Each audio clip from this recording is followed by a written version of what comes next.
Ada ramalan ekonomi, Bu, yang dikeluarkan oleh BI pada PT BI, di mana datanya 2026 4,9 sampai 5,7 dan 2027 5,1 sampai dengan 5,9%.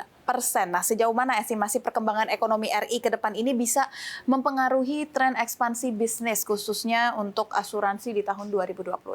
Oke, jadi kalau kita ngelihat trennya akan tumbuh seperti itu, pasti kita menyambut positif ya, karena kalau ekonominya tumbuh, daya belinya juga tumbuh. Tadi kembali kita lebih banyak ke asuransi kumpulan, artinya kalau perusahaan-perusahaan itu juga tumbuh, budgetnya bagus gitu kan, itu tentunya akan menumbuhkan juga daya beli untuk baik nanti perusahaan maupun perorangan untuk membeli insurans ya. Jadi kami sih percaya itu, dan kalau kita lihat sebenarnya kan dibandingkan juga dengan negara Asia lain, GDP kita tuh kan lebih tinggi sebenarnya. Jadi seharusnya itu akan mendorong juga pertumbuhan bisnis di asuransi ini.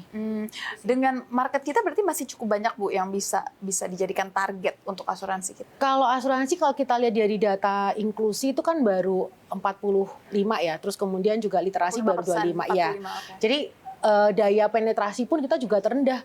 Jadi sebenarnya GDP-nya kita rata-rata pertumbuhan ekonominya lebih tinggi dibanding Asia yang lain. Tapi akuisisinya itu baru 3% yang menggunakan asuran. Artinya itu sebenarnya masih banyak banget gitu kan peluang untuk di bisnis asuransi ini. Oke, masih besar sekali. Nah, pada sisa 2025 atau nanti di awal tahun 2026, apakah Mandiri InHealth ini juga akan menambah rekanan atau mitra untuk bank assurance, Bu? Tapi sebelum dijawab, mungkin boleh dikasih background juga. Bank assurance ini seperti apa, latar belakangnya apa, dan seperti apa kerjanya, silahkan. Oke, bank assurance itu sebenarnya cara paling gampangnya adalah asuransi yang dijual melalui bank. Jadi bank assurance. Jadi memang itu distribusinya sih sebenarnya.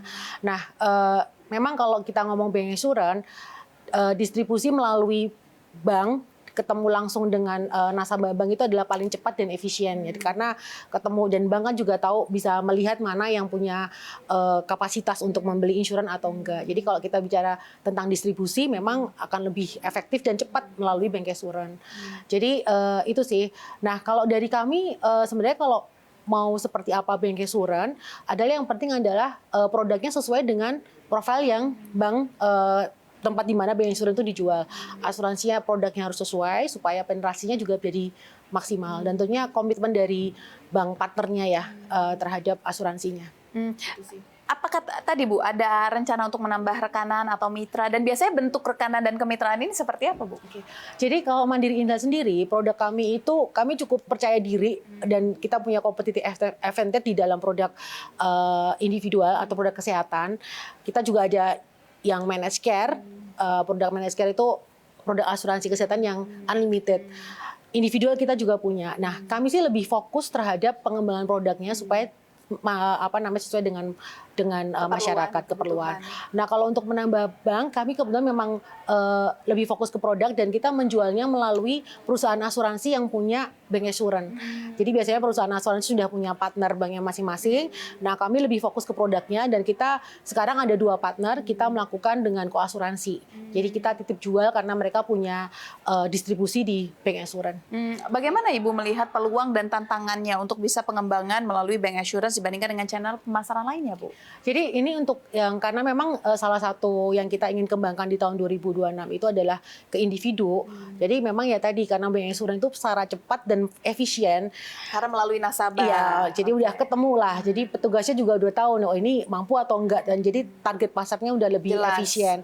Nah, kita punya produknya, kita titip kepada perusahaan asuransi yang punya partner bank assurance, dan kita lihat sih memang tahun lalu kita udah menambah 1 lagi partner, dan dari berapa bulan jalan kita udah lihat bahwa memang produk asuransi kesehatan tuh banyak dibutuhkan, dan kita lihat ekonomi juga terus berkembang ya, jadinya memang kesadarannya ada, ekonominya ada, kebutuhan ada, ya jadinya potensinya ada. Ya, Bu, bagaimana menurut Mandiri InHealth sendiri sejauh ini, apa yang menjadi tantangan terbesar yang dihadapi oleh pelaku industri asuransi jiwa dalam meningkatkan pemahaman masyarakat atas pentingnya asuransi kesehatan? Oke, sebenarnya sih kalau kita lihat dari data OJK tentang literasi dan inklusi, angkanya kan sudah mencapai 45 dan 28. Artinya sebenarnya sudah cukup banyak di masyarakat Indonesia ini bahwa pengertian tentang asuransi. Tinggal memang gimana untuk membuat daya beli, dan ketika daya beli itu ada, itu mengakuisisi asuransinya ya. Nah, tantangan di kita ini adalah kita banyak masuk ke komunitas, banyak masuk ke banyak hal lah untuk kita terus mensosialisasikan kenapa perlunya asuransi tambahan, perlunya melindungi juga proteksi diri dari kecelakaan dan seterusnya. Jadi dari Mandiri Health sih kita terus berkolaborasi juga dengan banyak lembaga gitu kan untuk terus meningkatkan literasi ini juga. Oke, baik. Apa sih Bu sulitnya penetrasi saat ini yang Ibu temui?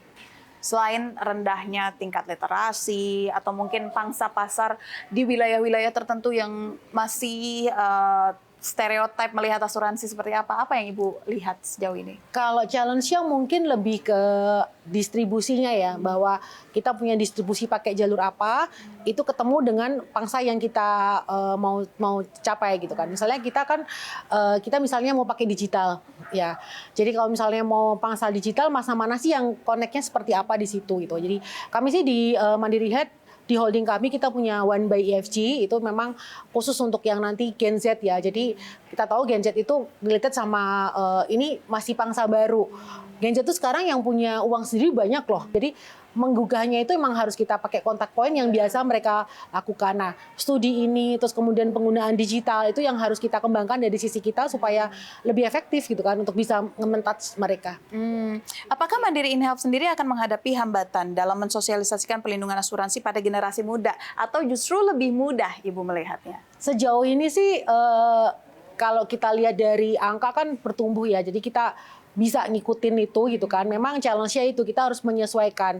Jadi mungkin kalau kita lihat anak muda kan daripada beli asuransi mungkin lebih mending jalan-jalan ataupun apa. Tapi mereka juga sadar bahwa travel insurance juga penting. Hal-hal seperti itu sih. Jadi kita masuk melalui kontak point, melalui banyak channel juga gitu kan, sesuai dengan komunitasnya masing-masing untuk menjelaskan apa pentingnya itu asuransi kesehatan. Ada strategi spesifik yang digunakan perseroan untuk bisa menjaring target-target tertentu, Bu? Kami sih ada dua ya, kita punya tenaga pemasar juga, terus kemudian juga berkoasuransi tadi dengan beberapa perusahaan asuransi lain yang punya jalur bancassurance, terus kemudian kita juga punya tadi digital, jadi menggunakan One PSG. Di tahun 2026, Bu, untuk penutup kita, apa lagi langkah yang ingin dilakukan oleh Mandiri InHealth? Jadi kalau langkah kami ingin selain tetap memperkuat kami karena sudah pangsa pasar terbesar, kita masih ingin mempertahankan dan mengambil pasar yang tadi saya sebutkan, yang perusahaan-perusahaan masih self-insured. Terus kemudian juga individualnya kita ingin maksimalkan gitu kan, dengan menambah produk-produk yang tentunya dipas. Yang tadi katanya sekarang kayak biaya kesehatan makin mahal, tapi enggak loh kalau dengan Mandiri Health karena kita punya competitive advantage tadi yang bisa dijual gitu kan untuk memaksimalkan layanan yang diterima.